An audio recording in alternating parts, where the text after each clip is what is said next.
யோவான் 11வது அதிகாரம், இதை நான் சொல்லிட்டு நான் முடிச்சிடுறேன். ಯೋಹಾನ 11ನೇ ಅಧ್ಯಾಯವನ್ನು ನಾನು ಹೇಳ್ಬಿಟ್ಟು ಇದು ಮುಗಿಸ್ತೀನಿ. யாருக்கெல்லாம் லாசரு கதை தெரியும்?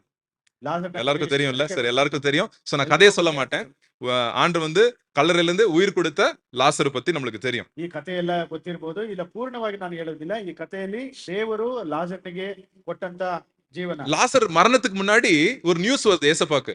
ஆண்டவரே, உங்களுடைய ரொம்ப க்ளோஸ் ஃப்ரெண்டான மேரி, மார்த்தா, லாசரு, ரெண்டு சிஸ்டர்ஸ், ஒரு பிரதர், அவங்க 3 பேருக்குள்ள லாசரு ரொம்ப அவன் வந்து என்ன இருக்குது, அவனுக்கு ரொம்ப உடம்பு சரியில்லாம இருக்கிறான் அப்படின்னு ஏசப்பா சொல்றாங்க. ஏசப்பா உடனே கண்டுக்காம என்ன பண்றாரு, இன்னும் 2 நாள் எக்ஸ்ட்ரா விசிட் பண்ணிட்டு ஊழியத்தெல்லாம் செஞ்சுட்டு அப்புறம் போலாம் அப்படின்னு டிசைட் பண்றாரு. ಈ ತರ ಒಂದು ಸುದ್ದಿ ಬರ್ತಿದೆ ಯೇಸು ಕ್ರಿಸ್ತನ ನಿನ್ನ ಅಚ್ಚುಮೆಚ್ಚುನಾದಂತ ಗೆಳೆಯ ಲಾಜರ್ನಿಗೆ ಈ ತರ ಮರಣ ತರುವಾಯದಲ್ಲಿ ಇದ್ದಾನೆ ಎಂಬುದಾಗಿ ಹೇಳಬೇಕಾದ್ರೆ ಯೇಸು ಕ್ರಿಸ್ತನ ಅದು ಕೇಳಿಸಿಕೊಳ್ಳದೆ ಕಂಡುಕೊಳ್ಳದೆ ಯೇಸು ಕ್ರಿಸ್ತನ ಇದ್ದು ಬಿಟ್ಟನು. சில டைம்ல ஆண்டவருடைய காரியங்களை நம்ம புரிஞ்சு கொள்ள முடியாது. ಕೆಲವೊಂದು ಸಮಯದಲ್ಲಿ ದೇವರ ಸಂಕಲ್ಪವನ್ನು ನಾವು ಅರ್ಥ ಮಾಡಿ ஆண்டவருடைய மனசை நம்ம மனசுல வச்சு நம்ம யோசிக்க பார்ப்போம். சில டைம் அது ரொம்ப ராங். அது ನಮ್ಮ ಮನಸ್ಸು ದೇವರ ಮನಸ್ಸನ್ನು ನಮ್ಮ ಮನಸ್ಸನ್ನು நாவே யோசனை ಮಾಡಿ ನೋಡ್ತೀವಿ. மரியா மார்த்தா அப்படிதான் இங்க தப்பு பண்ணாங்க. ஒரு சின்ன தப்பு பண்ணாங்க. என்ன பண்ணாங்க, ஆண்டவரே நீங்க சீக்கிரம் வந்திருந்தா எங்க சகோதரன் செத்துருக்க மாட்டானே, ஏன் நீங்க சீக்கிரம் வரலன்னு மரியாளும் கேட்கிறா, மார்த்தாலும் ஆண்டவர்ட்ட கேள்வி கேட்கறாங்க. ಮರಿಯಾ ಮಾರ್ತಳು ಇಬ್ರು ಯೇಸು ಕ್ರಿಸ್ತನಲ್ಲಿ ಪ್ರಶ್ನೆ ಮಾಡ್ತಿದ್ದಾರೆ. ನೀವು ಬೇಗ ಬಂದಿದ್ರೆ ನನ್ನ ಸಹೋದರನನ್ನು ಜೀವಂತವಾಗಿ ನೋಡಬಹುದಾಗಿತ್ತಲ್ವಾ ಎಂಬುದಾಗಿ ಪ್ರಶ್ನೆ ಮಾಡ್ತಿದ್ದಾರೆ. யாரோ போய் சொல்லிட்டாங்க போல மரியா மார்த்தாட்ட, இயேசு கிறிஸ்து உங்க சகோதரனுக்கு உடம்பு சரியில்லாம இருக்கும்போது கூட அவரு கண்டுக்கல, அவர் லேட்டா வந்தாரு அப்படின்னு வந்து யாரோ சொல்லிட்டாங்கன்னு நினைக்கிறேன். அதுவும் ஏசப்பாட்ட வந்த உடனே ஃபர்ஸ்ட் கேள்வி ஏசப்பாட்ட அவங்க அப்படிதான் கேட்கறாங்க. ಒಂದ್ ವೇಳೆ ಯಾರೋ ಹೋಗಿ ಹೇಳಿರ್ತಾರೆ ಅನಿಸ್ತದೆ. ಯಾಕಂತಂದ್ರೆ ಬಂದಿದ ತಕ್ಷಣ ನಿಮ್ಗೆ ಗೊತ್ತಿದ್ದು ಯಾಕೆ ಬರ್ಲಿಲ್ಲ ಎಂಬುದಾಗಿ ನೀವು ಕೇಳ್ತಿದ್ದಾರೆ. ஏன் ஆண்டவரே சீக்கிரம் வரல, ಯಾಕೆ ಬೇಗ ಬರ್ಲಿಲ್ಲ, நான் கஷ்டப்படுறோம்ல, என் கஷ்டத்துல நீங்க ஏன் பாக்கலையா ஆண்டவரே அப்படின்னு கேட்க. ಇಷ್ಟೊಂದು ಕಷ್ಟಪಡ್ತೀವಿ ನೀವ್ ನೋಡ್ಲಿಲ್ವಾ ರವಿ. ஆண்டவர் வந்து சொல்றாரு, இந்த சீசர்களும் கேட்டாங்க, ஏன் ஆண்டவரே நீங்க போக மாட்டேங்கிறீங்க அப்படின்னு சொல்றாங்க. ಶಿಷ್ಯರು ಕೂಡ ಹೇಳ್ತಿದ್ರೆ ಯಾಕೆ ನೀವು ಹೋಗ್ತಾ ಇಲ್ಲ ಎಂಬುದಾಗಿ ಯೇಸು ಕ್ರಿಸ್ತನ ಬಳಿಗೆ ಪ್ರಶ್ನೆ அப்ப ಮಾಡ್ತಿದ್ದಾರೆ. 4வது வசனத்துல யோவான் 11வது அதிகாரம் 4வது வசனத்துல ஏசப்பா ஒரு பதில் சொல்றாரு. பதில கவனிங்க. ಯೋಹಾನ 11ನೇ ಅಧ್ಯಾಯ 4ನೇ ವಚನದಲ್ಲಿ ಯೇಸು ಕ್ರಿಸ್ತನ ಒಂದು ಉತ್ತರವನ್ನು ಕೊಡ್ತಿದ್ದಾರೆ. இதுதாங்க நம்ம வாழ்க்கைக்கும் இதே பதில் தான். ನಮ್ಮ ಜೀವನಕ್ಕೆ ಕೂಡ ಇದೇ ಒಂದು ಉತ್ತರವಾಗಿರುತ್ತೆ. இயேசு அதை கேட்டபொழுது, இந்த வியாதி மரணத்துக்கு ஏதுவாயிராமல் தேவனுடைய மகிமை விளங்குவதற்கு ஏதுவாயிருக்கிறது, தேவனுடைய குமாரனும் அதனால் மகிமைப்படுவார் என்றார். தேவனுடைய குமாரன் இதனாலே மகிமைப்படுவான் அப்படின்றது ஏசப்பா இதுல இருந்து ஒரு கருத்தை சொல்றாரு. ಇಲ್ಲಿ ದೇವಕುಮಾರನು ಕೂಡ ಇದರಿಂದ ಮಹಿಮೆ ಹೊಂದುತ್ತಾನೆ ಎಂಬುದಂತ ಒಂದು ವಿಷಯವನ್ನ ಇಲ್ಲಿ ಹೇಳ್ತಿದ್ದಾರೆ. இப்போ சினிமா வர்றதுக்கு முன்னாடி என்ன வரும், சினிமா ரிலீஸ் ஆக போகுது 2 மாசத்துல, அதுக்கு முன்னாடி என்ன வருங்க, ಸಿನಿಮಾ ಬರೋಕ್ಕಿಂತ ಮುಂಚೆ ಏನ್ ಬರುತ್ತೆ, 2 ತಿಂಗಳ ಮುಂಚೆ யங் பீப்புளை கேட்போம், என்ன வரும் சொல்லுங்க, யாரும் தெரியாத மாதிரி சொல்ல எதாவது பண்ணாதீங்க. ட்ரெய்லர் வரும், ட்ரெய்லர் அப்படின்னு சொல்லுவாங்க. ಟ್ರೈಲರ್ ಟೀಸರ್ ಎಂಬುದಾಗಿ ನಾವು ಹೇಳ್ತೀವಿ. ஏசப்பா உயிர் தெழுற முன்னாடிக்கு லாசரு கதை தான் ட்ரெய்லர். ಯೇಸು ಕ್ರಿಸ್ತನು ಪುನರುತ್ಥಾನ ಹೊಂದುವುದಕ್ಕಿಂತ ಮುಂಚಿತವಾಗಿ ಯೇಸು ಕ್ರಿಸ್ತನ ಒಂದು ಟ್ರೈಲರ್ ಆಗಿ ಲಾಜರ್ನ ಜೀವನ ಇತ್ತು. சோ அதான் இங்க சொல்றாரு, மனுஷகுமாரன் இதன் மூலியமாய் மகிமைப்படுவார் அப்படின்னு ஏசப்பா சொல்றாரு இந்த கதை மூலியமா. ಇದರ ಮೂಲಕವಾಗಿ ಮನುಷ್ಯ ಕುಮಾರನು ಮಹಿಮೆ ಹೊಂತಾನೆ ಎಂಬುದಾಗಿ ಈ ಕಥೆ ಮುಖಾಂತರ ஆண்டவருடைய யோசனைகள் நம்மளுக்கு மீறி ஹையா இருக்குது. ஆண்டவருடைய யோசனை இது மரியாள் மார்த்தாளுக்கு தெரியுது. அந்த யோசனை, ஐயோ ஏன் லேட்டா வந்தீங்க அப்படின்னு மூஞ்சி தூக்கிட்டு இருக்காங்க அவங்க. ಮನುಷ್ಯನ ಯೋಜನೆಗಿಂತ ದೇವರ ಮಿತಿ ಮೀರಿ ಇರುತ್ತೆ ಎಂಬುದಾಗಿ ದೇವರ ಯೋಜನೆಗೂ ಮನುಷ್ಯನ ಯೋಜನೆಗೂ அது வந்து நான் ಹೋಲಿಸಕ್ಕೆ ಆಗಲ್ಲ. சோ ஆண்டவர் வந்து அப்படி நினைக்கிறாரு. இங்க மரியாள் மார்த்தாள் வந்து ஆண்டவரே ஏன் அப்படின்றாங்க.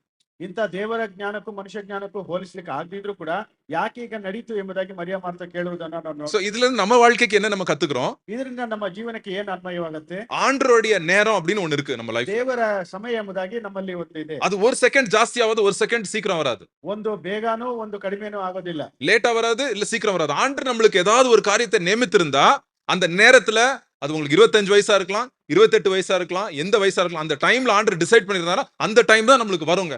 ವೇಗವಾಗಿಯೂ ಬರೋದಿಲ್ಲ, ವಿಳಂಬವಾಗಿಯೂ ಬರೋದಿಲ್ಲ, ಸರಿಯಾದಂತ ಸಮಯದಲ್ಲಿ ಬರುತ್ತೆ. அதை நம்ம தேடி நம்ம காத்திருக்கும் போது கர்த்தருடைய நாமம் நம்ம வாழ்க்கை மூலியமாய் மகிமைப்படுங்க. ಅದನ್ನ ನಾವು ಹುಡುಕಿದಾಗ ದೇವರ ನಾಮವು ಮಹಿಮೆ ಹೊಂದುತ್ತೆ. சோ இங்க பாருங்க, இந்த இந்த இந்த இந்த சந்நிதியில, இந்த கதையில, இந்த மரணத்தின் மத்தியில ஆண்டவருடைய நாமம் எப்படி மகிமைப்படும். ಮರಣದ ಮಧ್ಯದಲ್ಲಿ ಕೂಡ ದೇವರ ನಾಮವು ಮಹಿಮೆ ಹೊಂದುತ್ತೆ. ஆண்டவரை ட்ரஸ்ட் பண்ணுங்க, நம்புக்கணும், அவ்வளவுதான். ஆண்டவரை நம்பணும். ஆண்டவரே, என்னுடைய ஞானத்தோட உம்முடைய ஞானம் பெருசு, ஏன் கண்ணுக்கு இதுதான் கரெக்ட்னு தெரியுது, பட் ஆனா உமக்கு என்னன்னு தெரியும் எனக்கு தெரியாது ஆண்டவரே, ஆனா உங்களை நம்புறேன். நீங்க எனக்கு இது கொடுக்கலையா, நான் உங்களை நம்புறேன். நீங்க எனக்கு இது கொடுத்தீங்களா, நான் உங்களை நம்புறேன் அப்படின்னு சொல்றதுதாங்க ஆண்டவருடைய பிள்ளைக்கு ஒரு அழகு. ನಮ್ಮ ಜ್ಞಾನಕ್ಕಿಂತ ದೇವರ ಜ್ಞಾನವು ಮಿಗಿಲಾದುದು, ನಮ್ಮ ಜ್ಞಾನಕ್ಕಿಂತ ಹೆಚ್ಚು ಎಂಬುದಾಗಿ ನಾವು ಅದನ್ನ ದೇವರಲ್ಲಿ ನಾವು ಪ್ರಾರ್ಥನೆ ಮಾಡುವುದೇ. நான் என் மைண்ட் வந்து ரொம்ப கணக்கு போடும். ನನ್ನ ಮೈಂಡ್ ಕೂಡ ಹಲವಾರು ಲೆಕ್ಕ. ಲೆಕ್ಕ ಹಾಕುತ್ತೆ. கணக்குனா இந்த கணக்கு புக்ல மேத்தமேட்டிக்ஸ் கணக்கு இல்ல. எல்லாம் இது இப்படி ஆச்சுன்னா அப்படி, அது இப்படி, அது அப்படி அப்படி அப்படின்னு கணக்கு போடுற மைண்ட் இருந்து. ನಾವು ಪುಸ್ತಕದಲ್ಲಿ ಮಾಡೋ ಲೆಕ್ಕ ತರ ಎಲ್ಲ ನಮ್ಮ ಜೀವನದಲ್ಲಿ ಹೀಗೆ ಮಾಡಿದ್ರೆ ಹಾಗಾಗುತ್ತೆ, ಹಾಗೆ ಮಾಡಿದ್ರೆ ಹೀಗೆ ಆಗುತ್ತೆ ಅಂತ ಒಂದು ಲೆಕ್ಕ ಮಾಡ್ತೀವಿ. இப்ப எத்தனை பேருக்கு இங்க கணக்கு போடுற மைண்ட் இருக்கு? ಇಲ್ಲಿ ಎಷ್ಟು ಜನಕ್ಕೆ ಲೆಕ್ಕ ಹಾಕುವ ಮನಸ್ಸಿದೆ? சோ யாருக்கும் இல்ல போல. சரி, ஓகே. ಯಾರಿಗೂ ಇಲ್ಲ. சோ எனக்கு இந்த கணக்கு போடுற மைண்ட் இருக்கிறவங்களுக்கு ஆண்டவரை நம்புறது ரொம்ப கஷ்டம் அவங்களுக்கு.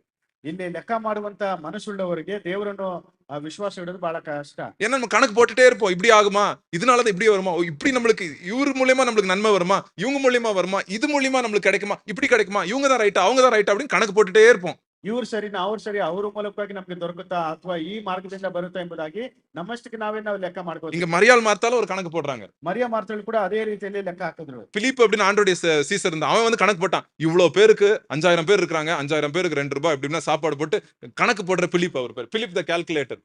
ಫಿಲಿಪ್ಪನು ಒಂದು ಲೆಕ್ಕ ಮಾಡುವಂತನಾಗಿದ್ದಾನೆ. ಯಾಕಂತಂದ್ರೆ ಆತನು ಇಷ್ಟು ಜನ ಬಂದ್ರೆ ಇಷ್ಟಕ್ಕೆ ಇಷ್ಟು ದುಡ್ಡು ಹಾಕಿದ್ರೆ ಇಷ್ಟು ತಗೋಬಹುದು, ಇಷ್ಟು ಇಲ್ಲ. ಮಾಡಬಹುದು ಎಂಬುದಾಗಿ. ஆண்டவர் நம்மள சொல்றாரு. ஆண்டவர் சொல்றாரு இயேசு கிறிஸ்துவ நம்பு.